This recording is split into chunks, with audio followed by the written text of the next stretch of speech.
اپنے بندوں کی فریادیں ہر وقت، ہر جگہ، ہر قسم کے حالات میں سننے والے ہیں، لیکن انہوں نے کمال شفقت سے کچھ ایسے اسباب بنا رکھے ہیں کہ جب وہ بندوں میں، فریادی بندوں میں پائے جائیں تو ان کی دعاؤں کی قبولیت کے امکانات بہت زیادہ روشن اور زوردار ہو جاتے ہیں۔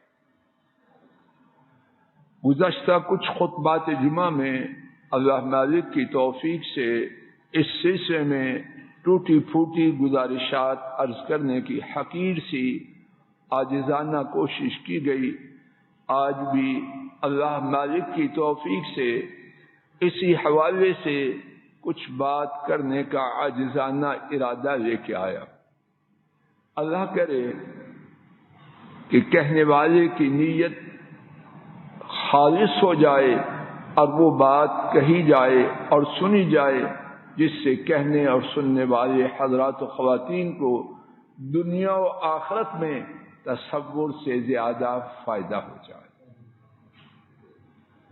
آج اللہ کی توفیق سے دعا کی قبولیت کا جو سبب کرنے کے ساتھ بات کی ابتدا کرنے کا ارادہ ہے وہ یہ ہے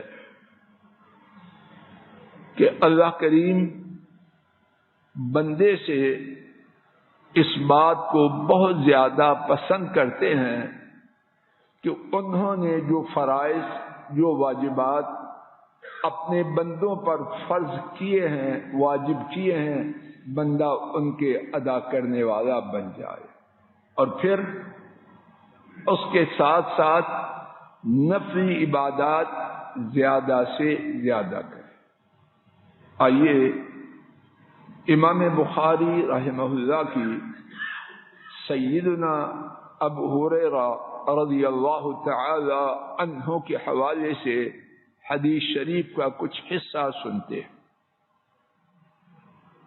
حضرت ابو ہریرہ رضی اللہ عنہ نے روایت کیا اور رسول کریم صلی اللہ علیہ وسلم سے کہ حضرت صلی اللہ علیہ وسلم نے فرمایا، بے شک اللہ تعالی ارشاد فرماتے ہیں، اور وہ حدیث جس میں الفاظ شریفہ بھی اللہ تعالی کے ہوں اور معانی بھی رب کریم کے، اس حدیث کو حدیث قدسی کہتے ہیں۔ اور اس حدیث قدسی میں اور قرآن کریم میں فرق یہ ہے کہ قرآن کریم کو نماز میں پڑھا جاتا ہے لیکن حدیث قدسی کو نماز میں نہیں پڑھا جاتا۔ باقی قرآن کریم کے الفاظ بھی اللہ کے، معانی بھی اللہ کے، اور حدیث قدسی کے الفاظ بھی اللہ مالک کے اور معانی بھی رب کریم کے۔ تو اللہ کریم نے فرمایا، جس کا ترجمہ سماعت فرمائیے، ابتدا میں حدیث شریف پڑھی گئی، کوئی بندہ میرے پاس کسی چیز سے اس سے زیادہ قریب نہیں ہوتا جتنا وہ میرے فرائض کے ساتھ قریب ہوتا ہے۔ جو چاہے کرتا رہے لیکن جو قرب میرے فرائض کی ادائیگی سے ہوتا ہے وہ کسی اور چیز سے نہیں ہوتا۔ نماز کی ادائیگی، زکوٰۃ کا ادا کرنا، روزوں کا رکھنا، بقدر استطاعت حج اور عمرہ کرنا، ماں باپ کا ادب احترام کرنا، اور جو جو اللہ پاک نے فرائض اور واجبات رکھے ہیں، فرمایا کہ ان کے ساتھ میرا بندہ میرے سب سے زیادہ قریب ہوتا ہے۔ اس کے بعد وَمَا يَزَالُ يَتَقَرَّبُ إِلَيَّ عَبْدِي بِالنَّوَافِلِ حَتَّى أُحِبَّهُ۔ ایک ایک لفظ پر غور فرمائیے، مجھے اور آپ کو اس کی شدید ضرورت، اور یہ بات فضل الہی کے لیے اور آپ میں سے ہر مرد اور عورت کے لیے۔ فرمایا، میرا بندہ نفلوں کے ساتھ، نفلی عبادت کے ساتھ میرے قریب ہو جاتا ہے، یہاں تک کہ کیا ہوتا ہے؟ اللہ اکبر، اللہ اکبر، وہ ہوتا ہے جس کا بندہ تصور بھی نہیں کر سکتا۔ پروفیسر محبوب صاحب توجہ فرمائیں، کیا ہوتا ہے؟ حتی احبہ، یہاں تک کہ وہ بندہ محبوب اور میں اس سے محبت کرنے والا بن جاتا۔ خاکی بندہ، بے اختیار بندہ، انسان کے بس میں کچھ ہے؟ اپنی زندگی کا کوئی ہے مالک؟ ہماری بے اختیاری اس سے زیادہ کیا ہوگی؟ جوانی کے مالک نہیں، صحت کے مالک نہیں، مال کے مالک نہیں، اپنے نفس کے مالک نہیں۔ وہ بندہ فرائض کے بعد نفلی عبادات سے کیا ہو جاتا ہے؟ عرش والے رب اس سے محبت کرنے والے، اور وہ ان کا محبوب بن جاتا ہے۔ فَإِذَا أَحْبَبْتُهُ، فرمایا رب کی بات ہے، نامکمل ادھوری کیسے ہو سکتی؟ فَإِذَا أَحْبَبْتُهُ، جب میں بندے سے محبت کرتا ہوں تو اس حدیث شریف میں بندے کے محبوب بننے کے بعد دو بہترین آثار اور نتائج کا ذکر فرمایا، اور صرف وہ نہیں، ان کے علاوہ احادیث شریفہ میں اور بھی ہے، اور ان دو میں سے جو دوسرا ہے اس کا تعلق آج کے ہمارے موضوع سے۔ چاہنے کے باوجود کہ پہلا فائدہ بھی ذکر کروں، اس وقت نہیں عرض کروں گا تاکہ موضوع کی بات اس تک جلد پہنچ پائے۔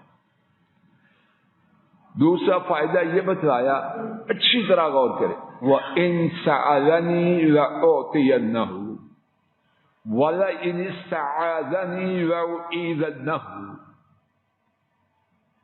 یہ بندہ جس نے فرائض کو ادا کیا، بہت زیادہ نفلی عبادت کے ساتھ میرے قریب ہوا، اب کیا ہے دوسرا فائدہ اس کے لیے؟ وَإِن سَأَلَنِي، اگر یہ بندہ مجھ سے سوال کرے، لَأُعْطِيَنَّهُ، یقیناً میں اسے ضرور دوں گا، یقیناً اور میں اللہ کے فضل و کرم سے ٹوٹی پھوٹی کوشش کر رہا ہوں کہ حدیث شریف کا جہاں تک ممکن ہو قریب قریب ترجمہ کروں، مجھے مبالغہ کرنے کی کیا ضرورت ہے؟ اگر یہ بندہ مجھ سے سوال کرے، یقیناً میں اس کو ضرور دوں، وَلَئِنِ اسْتَعَاذَنِي لَأُعِيذَنَّهُ، اگر وہ بندہ مجھ سے کسی چیز سے پناہ مانگے، یقیناً میں اس کو ضرور پناہ دوں۔ ساری زندگی کا ایسا نسخہ ہے، ہر جگہ، ہر وقت، ہر انسان کے لیے، ہر قسم کے حالات میں اللہ کے فضل و کرم سے استعمال ہو سکتا ہے۔ آئیے اس حدیث شریف کے بارے میں حافظ ابن حجر، جنہوں نے بخاری شریف کی ایک بہترین شرح کی ہے، ان کے حوالے سے کچھ بات سمجھے۔ رانا صاحب جی، رانا میری طرف توجہ کیجیے۔ پہلی بات، اس حدیث شریف کے حوالے سے نفلی عبادات، اس سے کیا مراد ہے؟ اس سے مراد نفل بھی ہیں، اس سے مراد روزے بھی ہیں، صدقہ و خیرات بھی ہے، حج اور عمرہ فرض کے بعد بھی ہے۔ دیکھیے اللہ پاک کی طرف سے آسانی، ایک قسم کی نفلی عبادت میں اس کو بند نہیں کیا۔ کوئی بار بار حج کر سکتا ہے، کوئی بالکل نہیں کر سکتا، کوئی روزے رکھ سکتا ہے، کوئی نہیں رکھ سکتا، یہ تنوع، یہ ورائٹی، اس میں سہولت ہے۔ اے بندے، اے فضل الہی، اے رانا صاحب، خان صاحب، شیخ صاحب، نفلی عبادت زیادہ کر۔ کون سی؟ جو تو کر سکتا۔ ایک سرمایہ دار اگر وہ بخیل نہیں، اس کے لیے خرچ کرنا آسان ہے، روزہ رکھنا، اور ماشاءاللہ کچھ ایسے ہیں خرچ بھی خوب کرتے ہیں اور روزے بھی خوب رکھتے ہیں۔ بہر کیف نفلی عبادت میں پابندی نہیں، لیکن جو نفلی عبادت کرے۔ دوسری بات، حافظ ابن حجر رحمہ اللہ 9ویں صدی کے بہت بڑے محدث ہیں، وہ لکھتے ہیں کہ اس حدیث شریف میں اللہ کا جو وعدہ ہے وہ قسم کے ساتھ ہے۔ اللہ اکبر، رب العالمین قسم کھائے۔ وہ قسم کہاں ہے؟ فرمایا وَإِن سَأَلَنِي لَأُعْطِيَنَّهُ، لام یقیناً، اعطینہ ضرور، یقیناً میں اسے ضرور دوں گا۔ اور ان کے بیان کے مطابق اور بہت سے دیگر حضرات علماء کے بیان کے مطابق جب اللہ اس طرح بات کریں تو معنی یہ ہوتا ہے اگر اس نے مجھ سے سوال کیا، میں اپنی ذات کی قسم کھاتا ہوں کہ میں اس کو ضرور دوں گا۔ اللہ کا وعدہ کچا ہو سکتا ہے۔ وَمَنْ أَصْدَقُ مِنَ اللَّهِ حَدِيثًا وَمَنْ أَصْدَقُ مِنَ اللَّهِ قِيلًا، اللہ سے زیادہ سچا گفتگو میں، اللہ سے زیادہ سچا بات میں کون ہے؟ جواب دو۔ وَمَنْ أَوْفَىٰ بِعَهْدِهِ مِنَ اللَّهِ، اللہ سے زیادہ اپنے وعدہ کو پورا کرنے والا کون ہے؟ کوئی نہیں۔ اور پھر ایک دفعہ قسم نہیں کھائی، دوسری دفعہ وَلَئِنِ اسْتَعَاذَنِي، اگر اس نے مجھ سے پناہ مانگی، لَأُعِيذَنَّهُ، تو میں رب العالمین قسم کھا کے کہتا ہوں میں اس کو پناہ ضرور دوں گا۔ تیسری بات اس حدیث شریف کے حوالے سے میرے ساتھ توجہ فرمائیے۔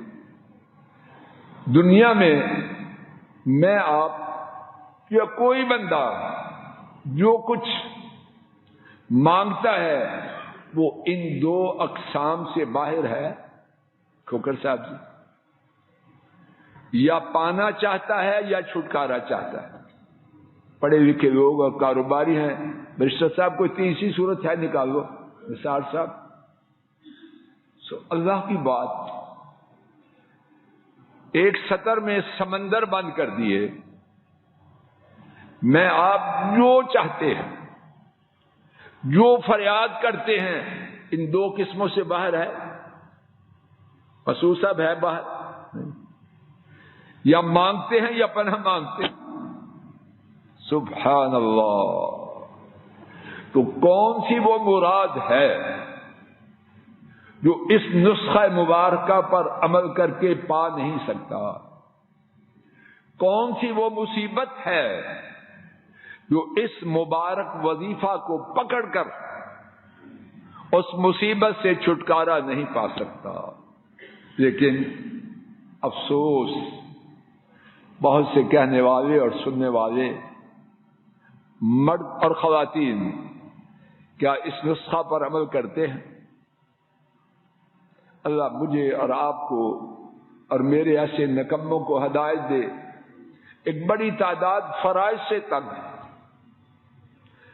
قاری صاحب کا شکوہ ہی نہیں سمتا، اور آپس میں بعض اوقات بڑھ سر عام کہتے ہیں قاری صاحب تو بیکار ہیں، ہم تو کام والے ہیں۔ خاک ہے تیری عقل پر۔ ابھی باہر آدھا گھنٹہ گپے مارتے ہوئے نواز شریف اور فلاں تجھے سارے کام بھول جاتے۔ ذرا سجدہ لمبا ہو جائے اس کی کمر ٹوٹنے کے قریب، تلاوت لمبی ہو جائے دماغ پھٹ جانے کا اندیشہ۔ اللہ ہدایت دے مجھے اور آپ سب۔ آج کے سبق میں دعاؤں کی قبولیت کا ایک اور نسخہ. بیٹا نہ باتیں کرو، سے جاؤ، دیوار کے ساتھ بیٹھے ہیں دونوں بیٹے، خود واپس آ جانا، وہی نہ رہ جانا. توجہ کرو، دعاؤں کی قبولیت کا ایک ایسا اور نسخہ. بیٹا قریب ہو کے بیٹھو، اٹھ کے آؤ.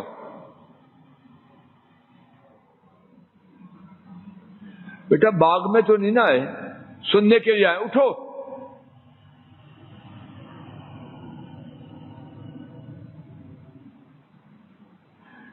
دعاؤں کی قبولیت کا بیٹا ابھی اٹھ جاؤ.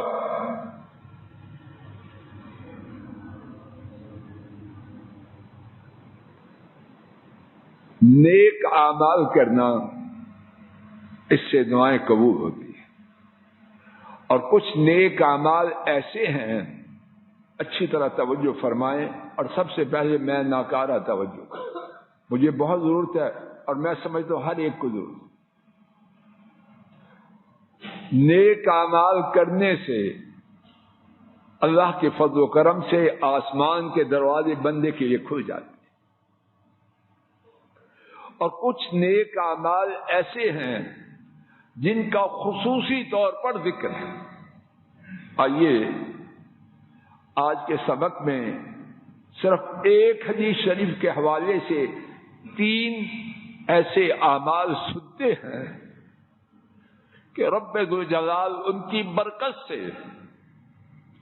فوری طور پر دعاؤں کو قبول فرما دے.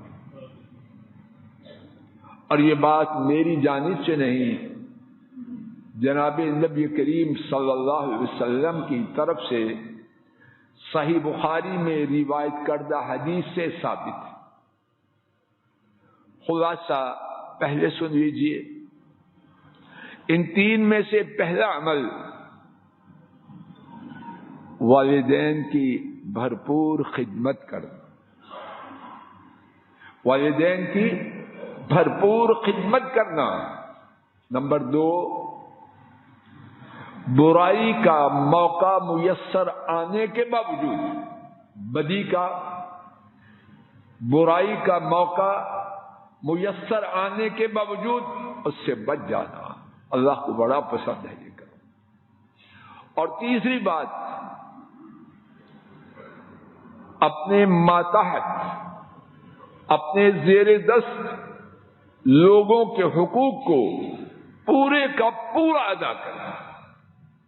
آئیے اب میرے ساتھ بخاری شریف کی حدیث حضرت ابو ہریرہ رضی اللہ تعالی عنہ کی روایت سے ہے، وہ سماعت فرمائے. جج صاحب وہ کرسی خالی ہے، وہاں چلے جائیں. نبی کریم صلی اللہ علیہ وسلم نے فرمایا 3 اشخاص چل پھر رہے تھے، سیر سپاٹے میں تھے، انہیں بارش نے آ لیا. ایک پہاڑ کی غار میں انہوں نے پناہ لی. غار کے منہ پر اس چٹان سے ایک پتھر آیا اور مکمل طور پر غار کے منہ کو بند کر دیا. ان میں سے ایک نے ان سے کہا، اپنے اچھے اعمال دیکھو جو تم نے اللہ تعالی کی رضا کے لیے کیے ہوں، شاید اللہ تعالی ان کے ساتھ اس مصیبت کو ٹال دے. ان میں سے ایک نے کہا، اللہ پاک سے بات کرنے لگا ہے، بے شک میرے بوڑھے والدین تھے، ایک بیوی تھی اور میرے بچے تھے. میں انہیں دودھ پلایا کرتا تھا، جانور چراتا اور ان کا دودھ ان سب کو پلاتا. اور جب میں شام کو واپس آتا دودھ دوہتا اپنے والدین کے ساتھ آغاز کرتا، اپنی اولاد سے پہلے اپنے والدین کو پلاتا۔ ایک دن درختوں کی تلاش میں دور نکل گیا۔ میں اس وقت آیا جب رات ہو چکی تھی، اور میں نے دیکھا کہ میرے والدین، میری اماں اور میرے ابو دونوں سو چکے ہیں۔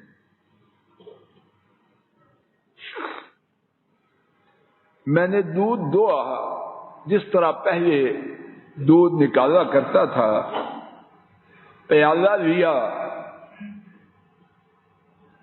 اپنے والدین کے سرہانے کھڑا ہو۔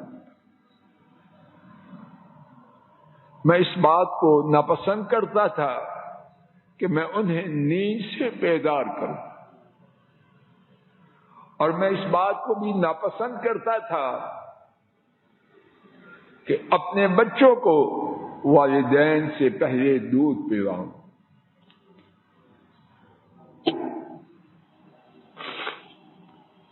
خوش نصیب بندہ،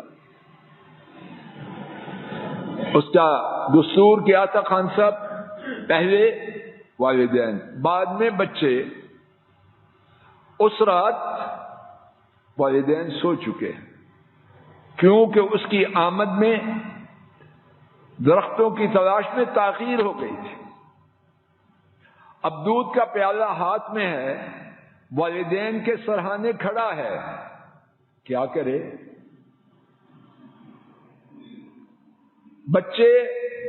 بچوں کو دے دے؟ نہیں۔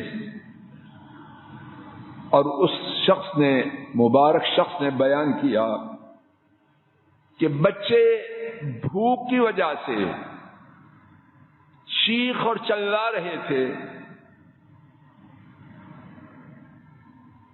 اس شخص نے بیان کیا یہی کیفیت ساری رات جاری رہی، دودھ کا پیالہ میرے ہاتھ میں اور میں والدین کے سرہانے کھڑا۔ دوسری روایت میں ہے، صبح نے میرے والدین کو بیدار کیا، میں نے پہلے والدین کو پلایا اور اس کے بعد اپنے بچوں کو پلایا۔ پھر اس نے اللہ پاک سے عرض کیا، اگر آپ جانتے ہیں کہ میں نے یہ کام آپ کی رضا کے لیے کیا، تو ہمارے لیے اتنی کھلی جگہ بنا دیجئے، پتھر کو اتنا ہٹا دیجئے کہ آسمان تو دیکھ سکے۔ غور فرمائیے کتنا مشکل وقت ہوگا۔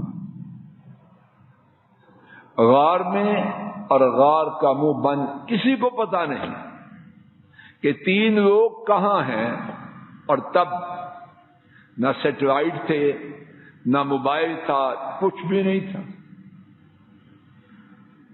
انہوں نے کس طرح مرنا تھا؟ تصور ہی کتنا ہولناک ہے۔ اگر کوئی بوڑھا مرد یا عورت لفٹ میں بند ہو جائے تو اس پر کیا گزرتی ہے؟ ہر طرف مدد کے لیے وسائل بنا رکھے ہیں، لیکن پھر بھی اس کی جو گھبراہٹ ہے سوائے اللہ کے کوئی نہیں جانتا۔ اور یہاں غار میں کسی کو خبر ہی نہیں، اور معلوم نہیں سالوں کوئی وہاں سے گزرے کہ نہ گزرے۔ اب دعا کیا کرتا ہے؟ یا اللہ، اگر میں نے یہ کام آپ کی رضا کے لیے کیا تو اتنا سوراخ بنا دیجئے کہ ہم آسمان کو دیکھ سکیں۔ کیا ہوا؟ اللہ پاک نے پتھر کو ہٹایا اور ان کو آسمان نظر آنے لگا۔ اللہ ہٹا سکتے ہیں کہ نہیں؟ اللہ چاہے تو سارے پہاڑ کو اٹھا کے پھینک دے۔ وقت ہو چکا، انشاءاللہ اسی مقام سے آئندہ خطبہ کا اللہ کی توفیق سے آغاز کیا جائے گا۔ اللہ تعالیٰ اپنے فضل و کرم سے مجھے اور آپ سب کو اور ہمارے کنبوں کو، بہن بھائیوں کو، امت کو دعا کی قبولیت کے اسباب عطا فرمائے۔ اور اس بارے میں میری، آپ کی اور امت کی جو کوتاہی ہے اپنے فضل و کرم سے دور فرما دے۔ وآخر دعوانا ان الحمد للہ رب العالمین۔ الحمد للہ نحمده ونستعینه ونستغفره ونعوذ باللہ من شرور انفسنا ومن سیئات اعمالنا، من يهده الله فلا مضل له ومن يضلل فلا هادي له، وأشهد أن لا إله إلا الله وحده لا شريك له، وأشهد أن محمدا عبده ورسوله صلوات ربي وسلام عليه۔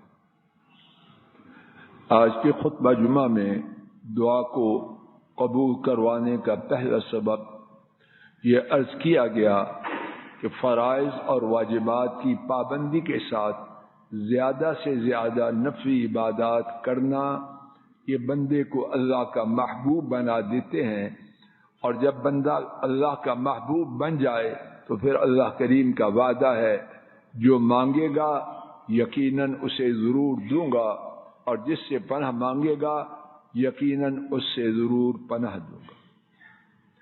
دوسرا سبب یہ بیان کیا جانا شروع کیا کہ کچھ نیک اعمال ایسے ہیں کہ ان کی وجہ سے دعاؤں کی قبولیت کا خصوصاً ذکر موجود ہے۔